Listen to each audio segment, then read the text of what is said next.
সকালবেলায় ঘুমটা যদি এমন সুন্দর দৃশ্য দেখে ভাঙে তাহলে সারাটা দিন যে ভালো কাটবে এমনটা আশাই করা যেতে পারে, তাই না? হ্যালো এভরিওয়ান, আসসালামু আলাইকুম। সবাই কেমন আছেন? তো আজকে ছিল আমাদের মেগা ট্যুরের কক্সবাজার সিরিজের সেকেন্ড পার্ট আর দ্বিতীয় দিন।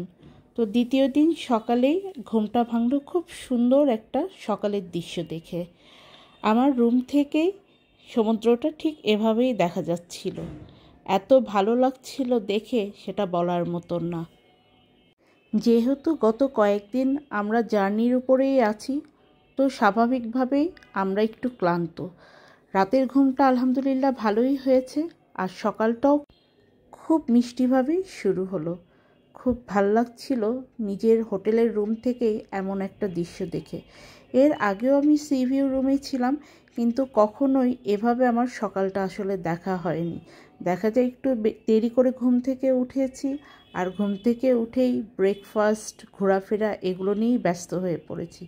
তাই আজকের সকালটা সত্যিই আমার জন্য একটু অন্যরকম। যাই হোক, এত সুন্দর দৃশ্য দেখে একটু ফ্রেশ হয়ে এবার আমরা নাস্তা করতে বের হয়ে পড়লাম। আজকের সকালে আমরা অনেক রকম আইটেমই নিয়েছিলাম ট্রাই করার জন্য। সাধারণত হোটেলের সাথেই ব্রেকফাস্ট থাকে, বাট আমরা একটু ভাবলাম যে সবসময় তো হোটেলের ব্রেকফাস্টই ট্রাই করা হয়, তো আজকে একটু বাইরের খাবারটা খেয়ে দেখি। বাইরের নাস্তাটা আসলে কক্সবাজারে ওভাবে কখনোই করা হয়নি, কারণ সবসময় হোটেলে যে ব্রেকফাস্টটা থাকে ওটাই ট্রাই করা হয়। তো এটাই আমাদের আজকের দিনের শুরুটা ছিল এভাবেই, যে আমরা হোটেলের নাস্তাটা খাবো না, বাইরের নাস্তাটাই নিব। বাইরের নাস্তাটা খেয়ে আমরা এখন লাবণী পয়েন্টের উদ্দেশ্যে রওনা হয়েছি। আর আপনারা ক্যাপশন দেখে নিশ্চয়ই বুঝতে পেরেছেন যে আজকে আমরা লাঞ্চটা করতে যাব ফালুংজিতে। আসলে ফালুংজিটা মোটামুটি খুবই নাম করেছে। এখানে স্পেশালিটিটা হচ্ছে ওরা রাখাইন ফুড সেল করে, আর ওরা নিজেরাও স্বত্বাধিকারীরাও রাখাইন, হয়তো বা আমি শিওর না, তবে আমার দেখে যতটুকু মনে হলো। তো আপনি যদি অথেন্টিক রাখাইন ফুড ট্রাই করতে চান তো ফালুংজিতে আপনি ট্রাই করতে পারেন।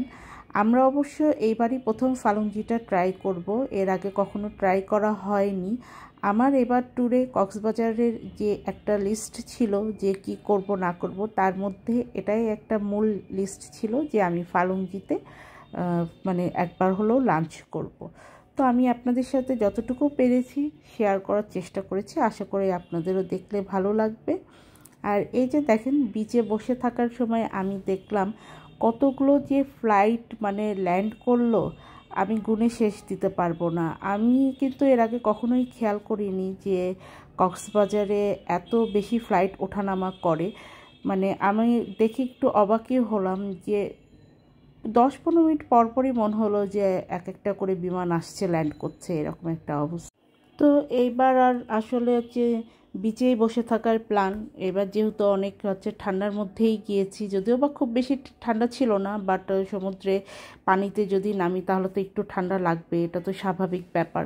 তো আমি বা আমার হাজব্যান্ড আমরা কেউই পানিতে নামিনি। আমার হাজব্যান্ড একটু বিচে হাঁটাহাঁটি করছে, আর আমি এইদিকে যে সিটগুলো থাকে এই সিটটাতে আর কি বসেছিলাম, আপনাদের জন্য একটু শ্যুট করছিলাম, এই আর কি।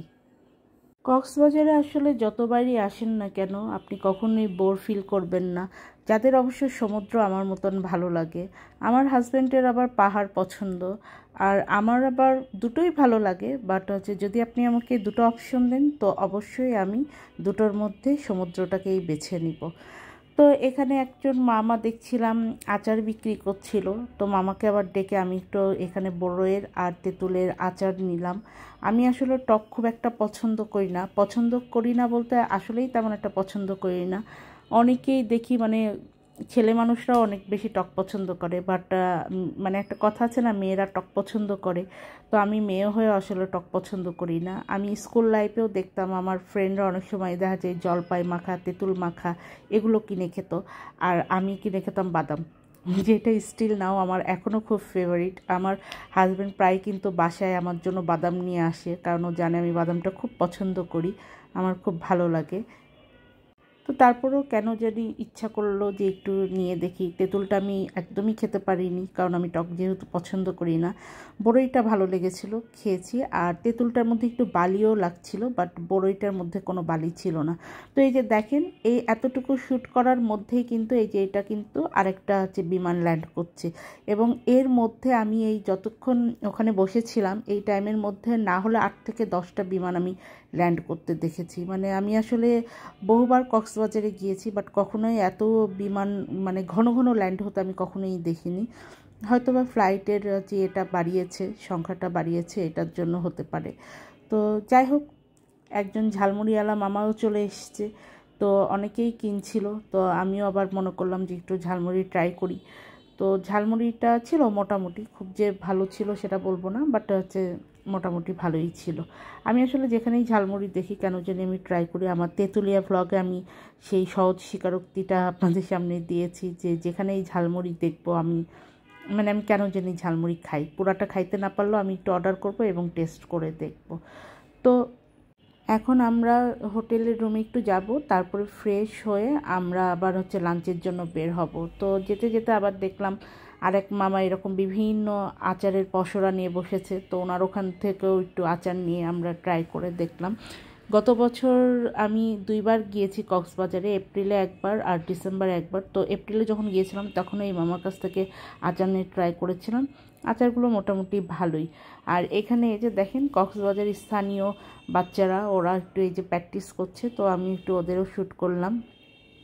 এই যে আমরা এখন চলে এসেছি ফালুংজি রেস্টুরেন্টে লাঞ্চের জন্য। এখানে ওদের মেনুগুলোর নামগুলো দেখেন একটু আনকমন, আর হচ্ছে প্রাইস লিস্ট এবং ওই দিন যেগুলো যেগুলো অ্যাভেলেবেল ছিল সেগুলো লেখা ছিল। তো আমি আপনাদের জন্য একটু শ্যুট করে নিলাম যাতে আপনাদের একটু ধারণা পেতে সুবিধা হয় যে এখানে আসলে কোন টাইপের আইটেম সেল হয় এবং কী ধরনের প্রাইসে তারা সেল করে।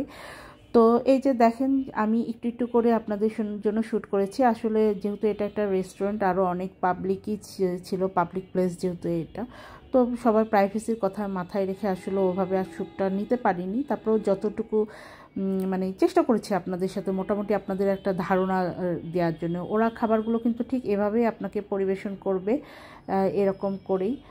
বিভিন্ন ধরনের আইটেম আমরা এখানে নিয়েছিলাম, মাশরুম ভাজি, তারপরে তুজা, তারপরে ওদের পাহাড়ি মুরগি যেটা সেটা, এই যে এই আইটেমটাকে ওরা তুজা বলে মেবি, সিদ্ধ সবজি আর একটা মরিচের ভর্তা থাকে।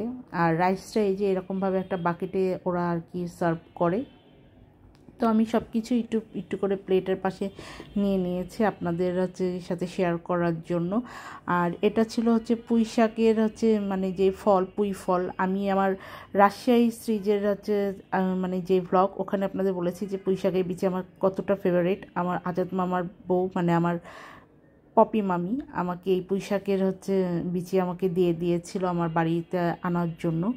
তো এই যে এখানে হচ্ছে ডেজার্টও আমরা অর্ডার করেছি। এটা কিন্তু বিন্নি চালের হচ্ছে পাটিসাপটা, আর এটা হচ্ছে তালের হচ্ছে মানে রসের মধ্যে একরকম পিঠা। আর এই পিঠাটা আমার বেশ ভালো লেগেছে, কারণ ভাজা তিল দেওয়া ছিল পিঠাটায়। আর এটা হচ্ছে আপনার কলার পাতাতে মোড়ানো ভাপা পিঠা, আমরা যেটাকে আসলে অ্যাকচুয়ালি পুলি পিঠা বলি, সেই পুলি পিঠাটায় কলার পাতায় মুড়িয়ে হয়তো বা ভাপ দেওয়া হয়েছে।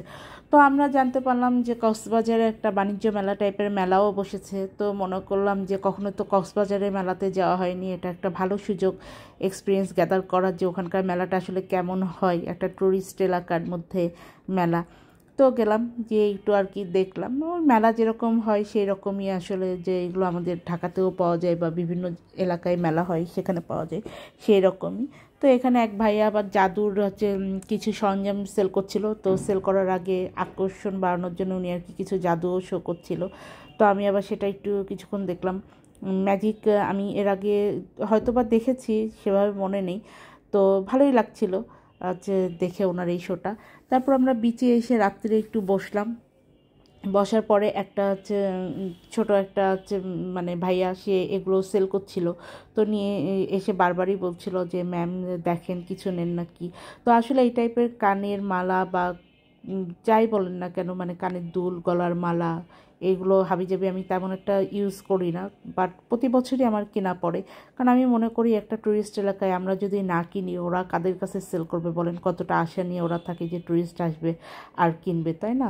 তো এটাই আর কি, এক প্রকার হেল্প করার উদ্দেশ্যেই কেনাকাটা করা হয়, মানে এই টাইপের আইটেমগুলো।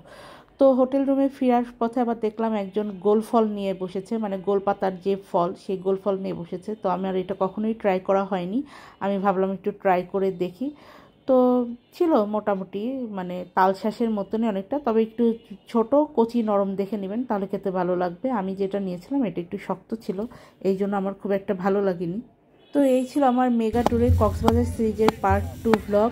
ব্লগটি ভালো লাগলে সাবস্ক্রাইব করে পাশে থাকবেন এবং নেক্সট এপিসোডগুলো দেখার জন্য বেল আইকন টিপে রাখবেন, তাহলে আমি যখনই ব্লগ আপলোড করব সরাসরি নোটিফিকেশন সবার আগে আপনার কাছে পৌঁছে যাবে। আল্লাহ হাফিজ।